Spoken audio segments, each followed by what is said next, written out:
My name is Brenna Myers, and I was 33 years old the week my own biological parents sold the only home I had ever truly loved and forged my legal signature to do it.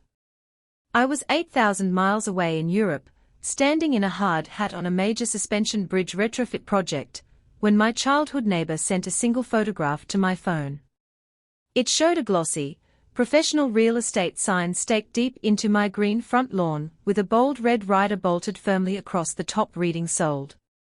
My father would later look me dead in the eyes with a self-satisfied smirk on his face and tell me that my house had generously paid for their family vacation. He had absolutely no idea whose name he had just signed away, nor did he understand the legal machinery he had set into motion. And what I uncovered within the official county land records turned a lavish overseas trip into an open, active criminal felony file. People frequently assume that structural engineers are emotionally detached and cold. We are not cold at all, we simply place our trust exclusively in physical structures and legal frameworks that are mathematically proven to bear immense load, whereas most human beings crumble under the slightest pressure. I constructed my entire life upon that exact principle, one verified, measured load at a time. No dangerous shortcuts, no unearned favors, and no emotional handouts. The single place in my world where I permitted myself to be vulnerable was a modest, white clapboard cottage situated on Mill Road, featuring a forest green front door and a deep, welcoming front porch. My maternal grandfather, Walter Hale, purchased that plot of land in 1971 and dedicated 50 years of his life to perfecting every joint, beam, and floorboard with his own calloused hands. He taught me how to read a spirit level before I even learned how to read a standard wall clock. On the afternoon of my university graduation, he pressed his worn brass front door key into the palm of my hand, curled my fingers tightly over the cold metal, and uttered words that became the bedrock of my adulthood. A house isn't just wood and nails, Brenna. It is a promise you keep to yourself. I carried that brass key on my personal ring for 11 continuous years. I keep it there still. The house on Mill Road was not large or ostentatious. It consisted of 2 modest bedrooms, a deep covered porch, and a sunlit kitchen that perpetually smelled of fresh pine sawdust and strong black coffee, regardless of how many times I scrubbed the counters. But it belonged to me in a profound way that nothing else in my family dynamic ever had. It was chosen and earned, never begrudgingly assigned. When the family estate was settled, my mother took the antique heirloom china, my younger brother absorbed all of the parental affection and financial bailouts, and I inherited the house. For a brief, naive window of time, I genuinely believed that our fractured family was finally getting something right. Yet, during the week everything began to unravel. That brass key felt noticeably heavier in my pocket. I foolishly told myself it was merely the winter chill. It was not the cold at all, it was the quiet premonition of a betrayal that had been years in the making. Walter passed away 14 months prior to these events at 84 years old, dying peacefully in his sleep inside the master bedroom he had personally repainted 3 separate times, just to get the exact shade of antique white right. His funeral service was small and quiet. My mother wept the loudest in the front pew for the benefit of the church congregation, yet departed the reception earliest to attend a social engagement. 1 week later, my grandfather's longtime estate attorney, Harold Brandt, summoned me into his wood-paneled downtown office and slid a thick legal folder across his mahogany desk. I was 32 years old at the time, exhausted, drowning in project deadlines, and running on grief and cheap coffee. He utilized legal terminology that washed over my tired mind: irrevocable trust, successor trustee, sole primary beneficiary. I signed my name wherever his pen pointed. I remember thinking to myself that the house was now officially mine, and that was the only fact that mattered. Read through these trust provisions carefully when you can finally breathe again, Brenna, Brandt had advised, gently tapping the thick folder. I did not read them. I simply locked the papers inside a filing cabinet drawer and threw myself back into my engineering work, because calculating bridge loads was the only thing in my life that never demanded emotional vulnerability. That oversight was entirely my mistake, and I own the weight of it completely. Throughout my upbringing, I had always been the designated responsible child, the independent daughter, who quietly absorbed burdens without complaining. So when my mother, Diane, offered to keep a spare brass key for property upkeep, sweetly reminding me that my corporate travel kept me away for months at a time, I handed it to her without a second thought. When my father, Roger, offered to check the basement plumbing during freezing temperatures, I thanked him warmly. I handed the very individuals who harbored the deepest, most bitter resentment toward me a complete set of keys and a massive head start, foolishly mistaking my compliance for being a devoted daughter. I had spent my entire existence proving that I could carry every structural load alone, and it never once crossed my mind that the people who raised me were quietly measuring the square footage of my home for someone else's profit. The front porch swing was the very first structural piece Walter built on that property, and it was the absolute last thing he used before he died. He milled and carved the solid oak planks himself, burning his initials and the date into the armrest with a branding iron, WH 1971. As a young girl, I would sit beside him on that swing for hours while he patiently explained how a steel beam distributes dynamic load, and why an honest person must always honor their word. During the final summer before his passing, his steps were slower, but he still made his daily pilgrimage to that swing every evening at sunset.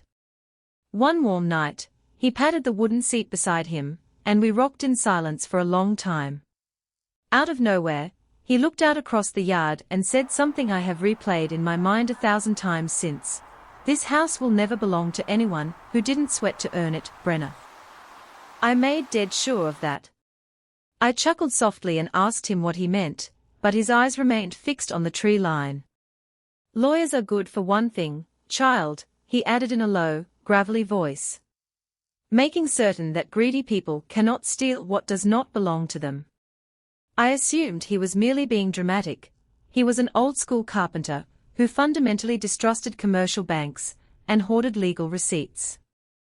I loved him, so I let the comment pass. I possessed zero knowledge that he had spent his final clear years working alongside Harold Brandt, erecting a massive legal fortress around that property that no dishonest hand could breach. My mother never truly forgave her father for that decision, and that unresolved bitterness is the exact origin point of this entire catastrophe. Diane Hale Myers is 60 years old, and she has spent every single day of her adult life thoroughly convinced that the world owes her an extravagant living. She was Walter's biological daughter, and she felt entitled to the property by right of blood alone. The fact that her father bypassed her to deed the house to the granddaughter, who spent her weekends clearing his gutters and repairing his roof, felt like an unforgivable public insult. Standing in the receiving line at the funeral home, she openly whispered to my aunt while dabbing her dry eyes, "That was Daddy's house. It rightfully should have come to me." I dismissed her comment at the time, telling myself that grief causes people to say irrational things. Meanwhile, my younger brother Trent, 29 years old, had never experienced a single real-world consequence in his life. He routinely abandoned jobs, drove leased sports cars he couldn't afford, and accumulated massive credit card balances that my parents quietly paid off from their dwindling savings. My father, Roger, operated the household on a single principle: maintain peace at all costs, which inevitably meant handing Trent whatever sum of money prevented him from throwing a tantrum. "Brenna is perfectly fine," my father would always say, waving his hand dismissively whenever my name arose. "Brenna doesn't need our help." I built that self-reliant reputation with my own hands, and I will readily admit it. Because I never asked them for a single dime, they concluded that I possessed no emotional needs. They looked at my steady engineering salary, my fully paid-off vehicle, and my quiet life, and saw not a daughter, but an untapped financial resource waiting to be mined. And through it all, my mother stared at the one physical sanctuary I owned and saw an asset that was stolen from her. The defining career assignment arrived in early March, An intensive 11-week deployment to lead a critical cable-stayed bridge retrofit project located just outside Lisbon, Portugal. It was the exact high-stakes structural assignment that establishes an engineer's national reputation, and my consulting firm required a lead project manager who wouldn't flinch at 80-hour workweeks in the field. I accepted the contract before my managing director even finished explaining the scope. I was exceptionally skilled at leaving. Leaving was simply another predictable load I knew how to carry. During the week prior to my international flight, I executed my standard operational checklist. I placed all property utilities on automated billing, wrote out the emergency water shutoff locations on a laminated card left on the refrigerator, and walked through the house with my mother. "Do not worry about a single thing while you're in Europe, sweetheart," Diane assured me, gently running her manicured hand over the oak staircase banister Walter had sanded. "Your father and I will take magnificent care of everything." For a brief, foolish second, my heart warmed with genuine gratitude. I believed that Walter's passing had finally softened her heart toward me. I hugged her at the front door, handed my father the electronic security alarm codes, gave them the spare keys, and boarded a transatlantic flight, immensely proud of myself for being such an easy daughter to love. They didn't care about the water shutoff valve, they were looking for the deed, and they already knew the house was sitting empty. The subtle warning signs had begun 3 days before my departure, though I dismissed them as innocent background noise. My mother casually inquired where Walter's original estate documents were stored, and I told her that Attorney Brandt held the master originals while I kept copies in my desk. Then Trent, who hadn't spoken to me in months, called out of the blue claiming he wanted to discuss family finances, a phrase that in our house exclusively meant someone wanted cash. I told him I was overwhelmed with pre-flight inspections and promised we would catch up when I returned. He went strangely quiet.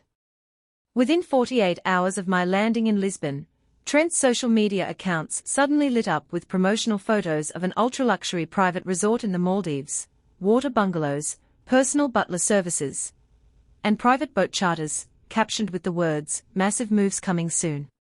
My unemployed brother hadn't held a job in 7 months.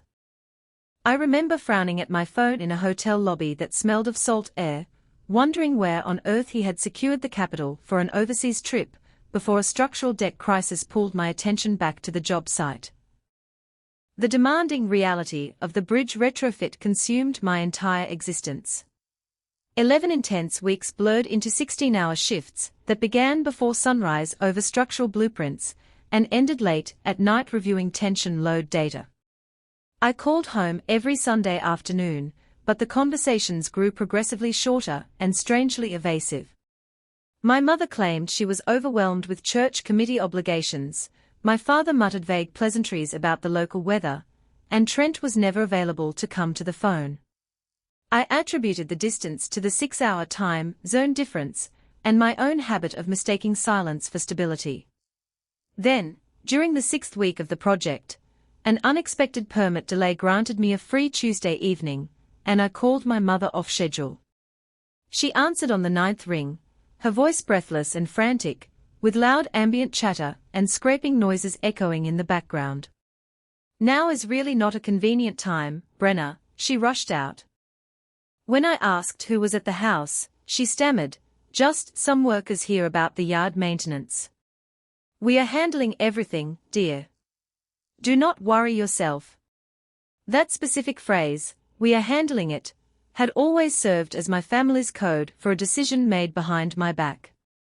When I pressed her directly, asking if there was any issue with the property, a massive, suffocating silence hung on the transatlantic line before she replied in an unnaturally bright, sharp pitch, "Everything is absolutely wonderful. You just stay focused on your little bridge project." And she hung up the phone.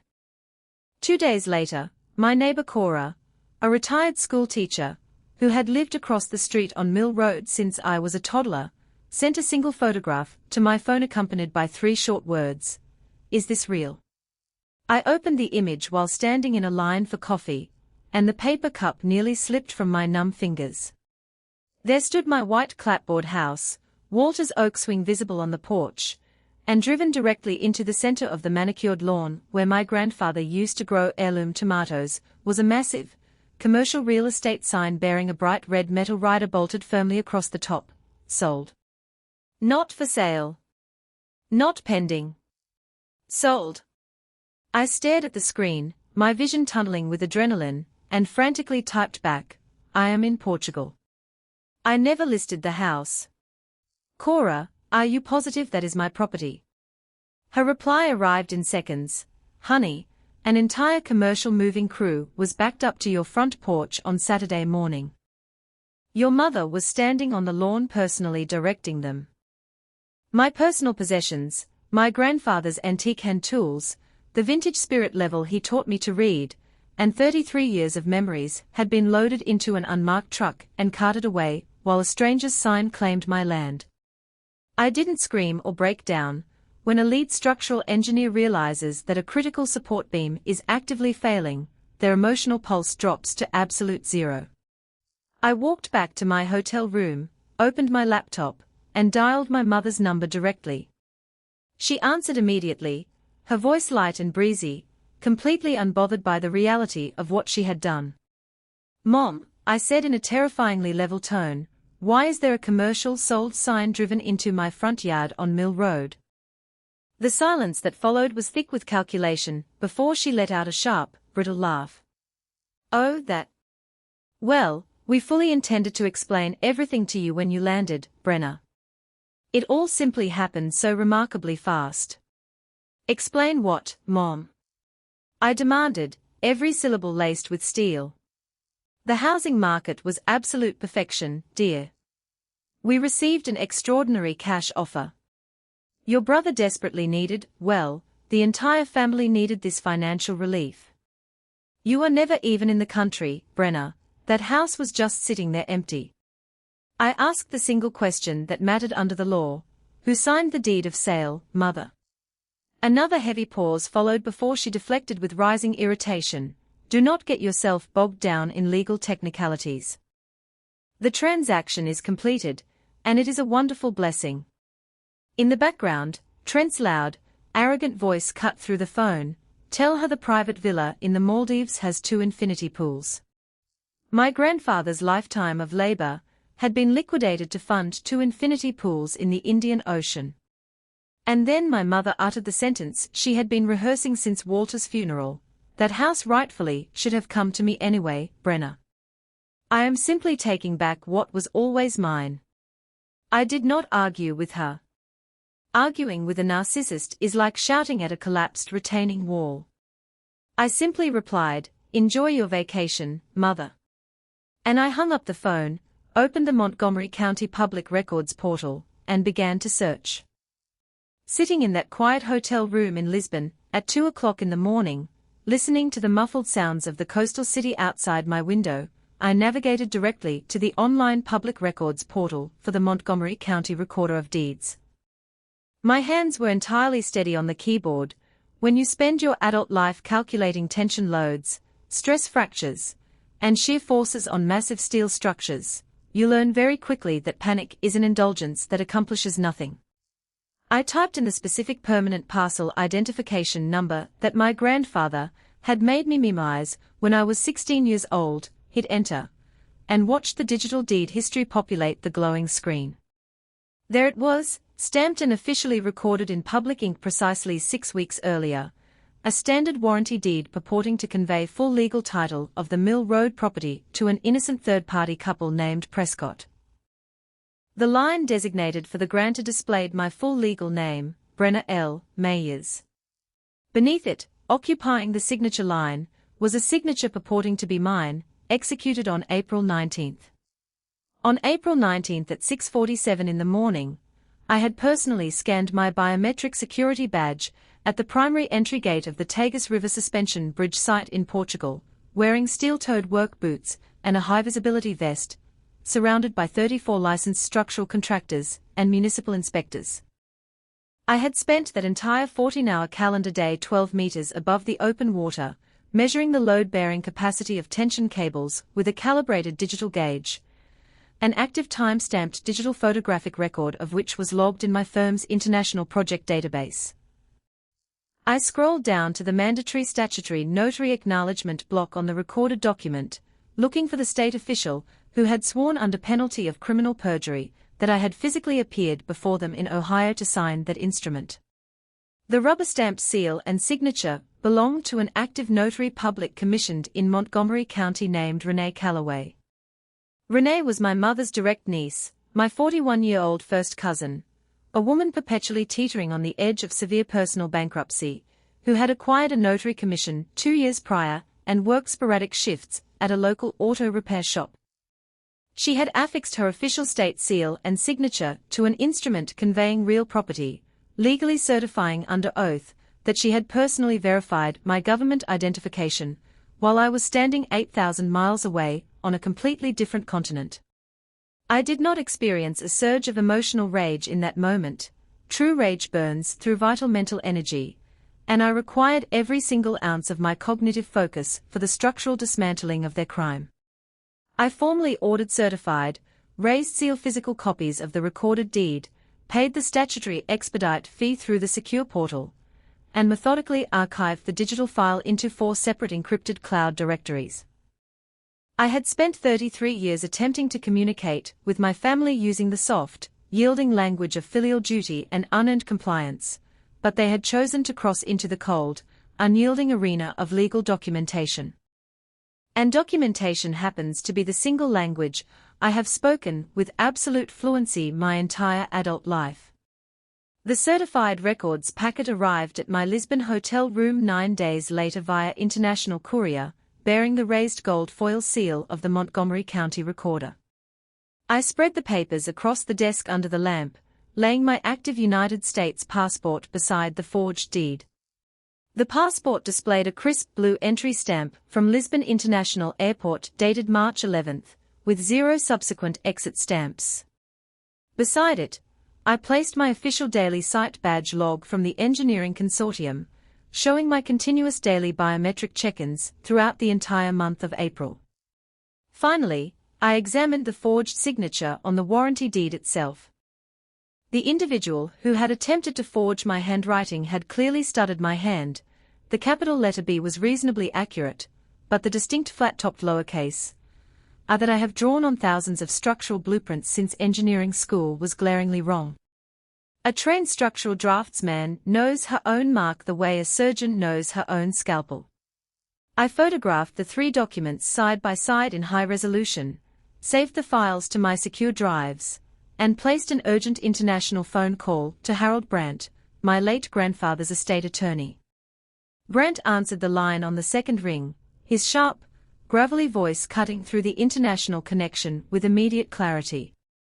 I laid out the facts clinically, presenting the timeline the exact way I would brief an administrative board on a catastrophic bridge failure: the forged deed, the false notarial acknowledgement executed by my cousin Renee, the recorded sale to the Prescotts, and my indisputable physical presence in Europe.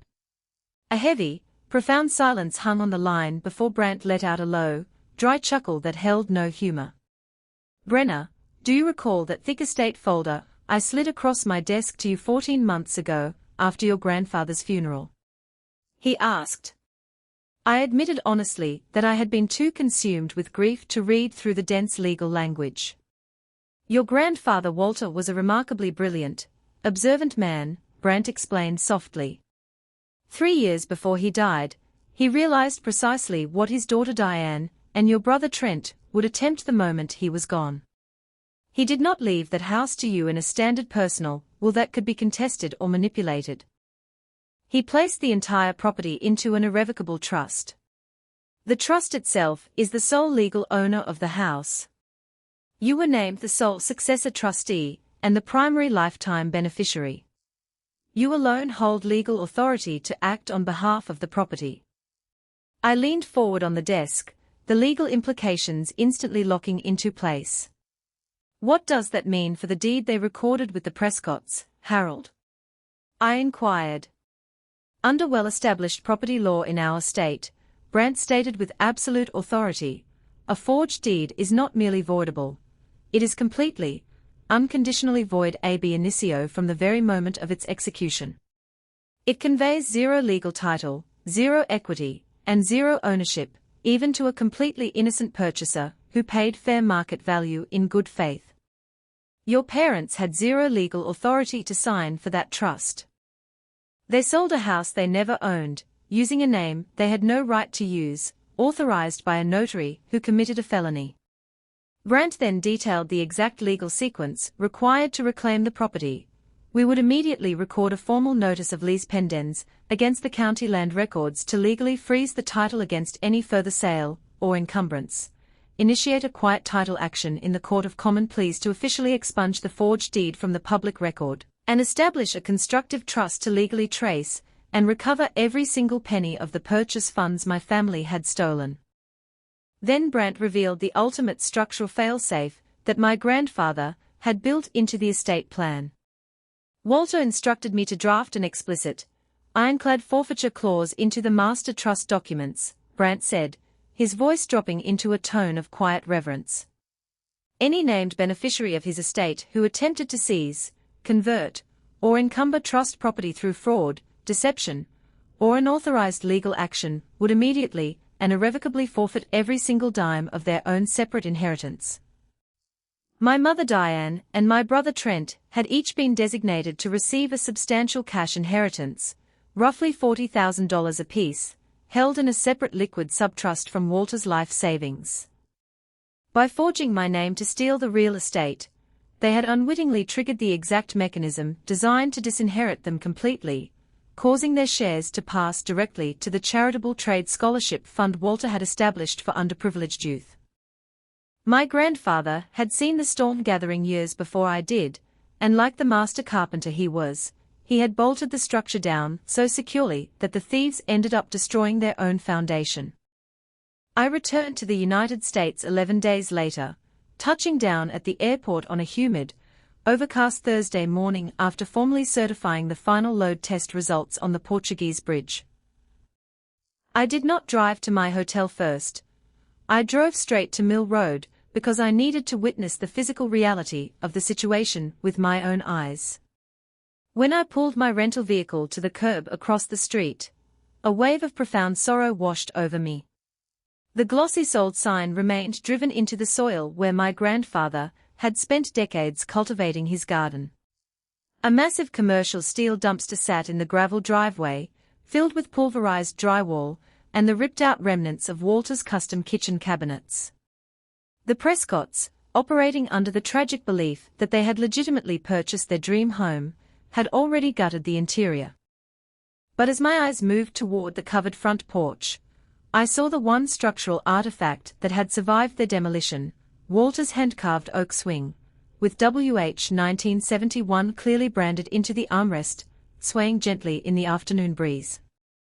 I reached into my coat pocket, pulled out the worn brass key my grandfather had pressed into my palm at graduation, walked up the steps, and inserted it into the green front door. The lock turned smoothly, the tumbler engaging with that familiar, solid click.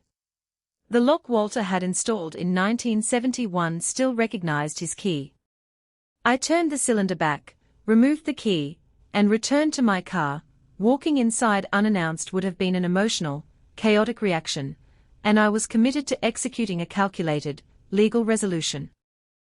Before initiating the formal court proceedings, I recognized that the Prescotts were innocent victims who had been ruthlessly exploited by my family's calculated deception. They were a young working-class couple. She was a registered pediatric nurse, and he was a dedicated public high school history teacher, who had poured their entire life savings into purchasing what they believed was a clean property. I walked up to the front door, knocked gently, and introduced myself to them directly. With the certified county records and my passport in hand, I explained the situation with quiet compassion, informing them that the individuals who had executed the sale possessed zero legal authority over the trust, that the deed was an absolute forgery, and that a formal notice of lease pendens was being filed that very afternoon. The husband gripped the wooden door frame, his knuckles turning white, while the wife's eyes filled with tears of pure shock. "We purchased comprehensive title insurance through our closing lender," the husband stammered, his voice trembling. "That title insurance policy is going to protect you completely," I assured them gently. "You did everything by the book. The individuals who forged my name and pocketed your money are the ones who are going to bear the full weight of the law." I handed them Harold Brandt's direct contact card, ensuring they had immediate access to our legal team, because true justice does not require trampling innocent people to correct a wrong. That afternoon, Harold Brandt formally recorded the notice of lease pendens with the Montgomery County Recorder, instantly freezing the Mill Road title in the public records and legally barring any further transfer, refinancing, or encumbrance. Simultaneously, Brandt retained a veteran forensic document examiner, who conducted a microscopic analysis comparing the forged deed signature against 15 verified samples of my engineering drawings, concluding in an unassailable formal report that the signature on the deed was an undeniable forgery. Furthermore, an inspection of the official notary record books revealed that my cousin Renee had completely failed to log any transaction for April 19, a catastrophic regulatory violation that obliterated any legal presumption of validity. To compound their liability, the closing file contained a secondary forged document, a fraudulent power of attorney purporting to authorize my father Roger to execute closing instruments on my behalf, similarly witnessed by Renee while I was out of the country. Every document they had manufactured to complete their theft was now securely catalogued in our evidentiary binder. When the formal legal freeze hit the title records, my mother discovered the reality through a panicked phone call from the title company. Over the next 48 hours, my cell phone was flooded with a continuous barrage of frantic voicemails and hysterical text messages from my parents and Trent. My mother cycled rapidly through her entire repertoire of emotional manipulation, beginning with confusion, escalating to performative outrage, and culminating in dramatic weeping, claiming that I was an ungrateful, cold-hearted daughter who was actively destroying our family over a trivial misunderstanding. Trent called in a state of absolute terror, his voice cracking as he hissed that our parents could face actual prison time for felony fraud and demanding to know how I could be so selfish. My father left a dark, menacing voicemail stating that if I proceeded with the legal action, I was permanently dead to him as a daughter. I listened to each recording in total silence, archiving the audio files for Harold Brandt, entirely unbothered by their venom. They fundamentally misunderstood my silence. They assumed I was merely angry, and they believed that an angry person could eventually be guilted, worn down, or coerced into surrendering. But I was not angry. I was simply an engineer overseeing the necessary demolition of a fatally compromised structure. The culmination arrived when my mother sent a formal text message demanding my attendance at a family meeting scheduled for Sunday afternoon at their house. "We will resolve this like a civilized family. Your father is grilling on the patio." They had summoned extended relatives, 2 aunts, an uncle, several cousins, and Renee herself, to serve as a captive audience and apply collective social pressure to force my compliance. I replied with a single word, yes. I coordinated with Harold Brandt to remain on immediate telephone standby, requested the presence of Detective Alvarez from the Montgomery County Sheriff's Office Financial Crimes Unit, and invited the Prescotts to observe the proceedings from the perimeter. When I arrived at my parents' suburban home on Sunday afternoon, the scene was staged like a cheerful neighborhood gathering. My father stood over the barbecue grill in a clean apron, projecting an aura of relaxed normalcy, while my mother circulated among the relatives carrying a tray of homemade lemon bars. In the far corner of the patio, my cousin Renee sat on a folding chair looking physically sick, her eyes darting nervously toward the driveway. And resting prominently against the patio railing, entirely out of place, was my grandfather Walter's oak swing, which my father had unbolted from Mill Road and brought over to decorate his own yard. I walked through the side gate holding a thick, black professional portfolio beneath my arm, accompanied by the Prescotts, who stood quietly near the fence. My mother immediately stepped forward to seize control of the narrative, addressing the gathered relatives in her rehearsed, theatrical tone, "Thank you all for being here today. As you all know, Our family has always made difficult financial choices together. Brenna has been living overseas for months, completely disconnected from what we were facing back home, and she has unfortunately allowed expensive lawyers to turn a simple family real estate matter into a dramatic conflict. That house belonged to my father, and it rightfully should have passed to me. I simply reclaimed what was always mine. My father turned from the grill with his spatula in hand, offering the relatives that same arrogant, self-satisfied smirk that had defined his life. The house sale paid for the family's well-deserved vacation, Roger announced proudly. Brenna has done exceptionally well for herself with her engineering career. She didn't need the asset. We did. Trent leaned back in his lawn chair, adding dismissively, "It's just an old house, Brenna. Get over it." I did not raise my voice, I did not tremble, and I did not interrupt them.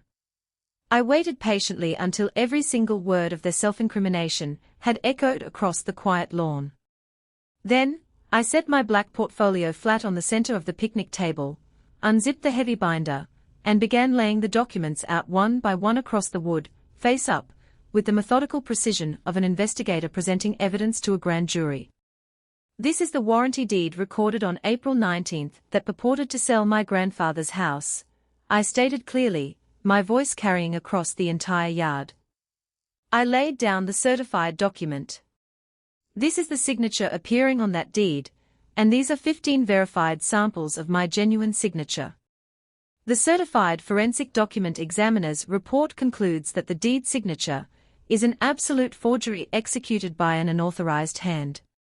My mother's mouth fell open, her rehearsed smile vanishing instantly. I placed the next document down. This is the official state notarial seal belonging to Renee Calloway, swearing under penalty of perjury that I personally appeared before her in Montgomery County on April 19 to execute that deed. And this is my United States passport, showing that I entered Lisbon, Portugal on March 11, and did not depart Europe until this past week. Beside it is my daily biometric site badge log proving I was standing on a bridge deck 8,000 miles away at the exact hour this document was stamped. Furthermore, Detective Alvarez has confirmed that Renee's official notary journal contains zero entry for this transaction, which constitutes a direct felony violation of state law. The patio descended into an absolute, suffocating silence. The aunts and uncles sat frozen, their eyes darting from the official seals to my mother's pale face. Renee buried her face in her trembling hands and began to weep uncontrollably. There is also a second forged document in the closing packet, I continued, setting down the final affidavit. A fraudulent power of attorney purporting to grant my father legal authority to execute closing instruments in my name. The entire transaction is completely, legally void. The house never belonged to you, Mother. It was placed into an irrevocable trust by Grandpa Walter 3 years before he died, and I am the sole trustee. Furthermore, because you and Trent orchestrated a fraudulent scheme to convert trust assets, you have officially triggered the mandatory forfeiture clause of the estate, permanently stripping both of you of your $40,000 cash inheritances. You have legally disinherited yourselves. The backyard erupted into absolute chaos. My mother completely lost her composure, screaming that I was an unnatural, heartless monster, who was destroying our family over pieces of paper. My father dropped his spatula onto the hot coals, his face turning a deep, dangerous purple, as he bellowed that I was a traitor who was dead to him. Trent sat completely paralyzed in his chair, stammering frantically, "I spent the money. I already spent my entire share on the Maldives villa and the car, where am I supposed to get that cash back?" Renee stood up from the wall, grabbing my sleeve in pure desperation, sobbing that Diane had promised her the house was legally hers, and that she had only participated because she needed $5,000 to prevent her car from being repossessed. I gently but firmly removed her hand from my arm, looked at her with quiet pity, and said, "You chose to put your official state seal on a lie, Renee. And under the law, paper always outlasts excuses." Detective Alvarez stepped through the rear gate accompanied by a uniformed patrol deputy, officially serving my parents, Trent and Renee, with formal subpoenas to appear before a county grand jury on multiple felony counts of grand theft, uttering a forged instrument, and notary fraud. Harold Brandt arrived moments later with the formal civil pleadings for the quiet title action. I walked over to the edge of the patio, unbolted my grandfather Walter's oak swing from the temporary hooks my father had installed, and carried the heavy wood across the grass to my vehicle, placing it securely in the back. I turned to look at my family one last time, watching them scream at each other across the smoking barbecue grill as their fabricated world crumbled into absolute ruin, and I walked out the gate without uttering another word. Over the following 18 months, the legal machinery operated with relentless precision. The Court of Common Pleas officially granted our quiet title motion, expunging the fraudulent deed from the public records and confirming full, unencumbered ownership of the Mill Road property to the Walter Hale Trust. The Prescotts were fully compensated through their title insurance carrier, which subsequently joined Harold Brandt in executing aggressive civil judgments against my parents, and Trent to recover every single dollar of the liquidated funds, placing permanent liens against my father's retirement accounts and Trent's future wages. Facing overwhelming forensic evidence, my parents and Trent entered negotiated guilty pleas to reduced felony charges, receiving sentences of supervised probation, massive restitution orders, and permanent criminal records, while Renee permanently surrendered her notary commission under diversion agreement. I moved back into the house on Mill Road that autumn, personally rebuilding the kitchen with my own hands, using Walter's original woodworking tools, and restoring the historic cabinetry to its original beauty. I rehung the solid oak swing on the front porch, where WH 1971 catches the late afternoon sun every single day. And the forfeited $80,000 that my mother and brother attempted to steal was permanently transferred into the newly established Walter Hale Memorial Scholarship, which now funds full vocational and engineering tuition for hardworking young students who understand the value of honest labor.